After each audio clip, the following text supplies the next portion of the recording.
Honours ভর্তি পরীক্ষায় ব্যবসা বিভাগের 40টা এমসিকিউর অ্যান্সারগুলো আমরা তুলে ধরছি, তোমরা এমসিকিউর অ্যান্সারগুলো মিলাই না ব্যবসা বিভাগের শিক্ষার্থীরা। ওকে, তোমার এখানে দেখতে পাচ্ছ ব্যবসা এক রেওয়া মিল থেকে তোমরা প্রশ্নগুলো মিলিয়ে নেবে। এখানে কিন্তু সেট আছে, ক সেট বা এ বা বি সেট আছে, তোমরা একটু মিলাই নিবা। রেওয়া মিল যদি ডেবিট ক্রেডিট এইখান থেকে শুরু, এটার অ্যান্সার হচ্ছে গ, দুইয়ের অ্যান্সার হচ্ছে খ, তিনের অ্যান্সার হচ্ছে খ, চারের অ্যান্সার হচ্ছে খ, পাঁচে খ, সরি তিনে খ, চারে খ, 5 নম্বর এখানে যেটা হচ্ছে বিপণন গ, 6 নম্বর হচ্ছে ঘ, 7 নম্বরে অ্যান্সারটা নাই, ঠিক আছে, এখানে নাই সেটা দেখাচ্ছে তারা, বাট নর্মালি মেবি হইতে পারে। আচ্ছা এখানে নাই অ্যান্সার, মেবি নাই।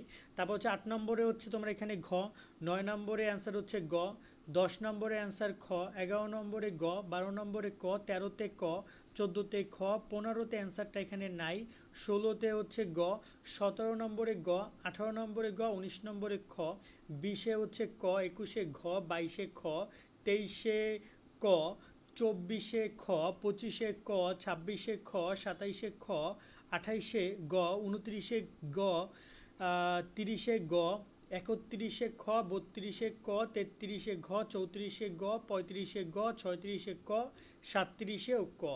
আর 38 নম্বরে হচ্ছে খ এবং 39 নম্বরে ক এবং 40 নম্বরে খ। কার কটা উত্তর সঠিক হয়েছে কমেন্টে জানিও। এটা হচ্ছে তোমাদের বিজ্ঞান ব্যবসা বিভাগ, পরে তোমরা মানবিক বিভাগের শিক্ষার্থীরা অ্যান্সারগুলো পেয়ে যাবা।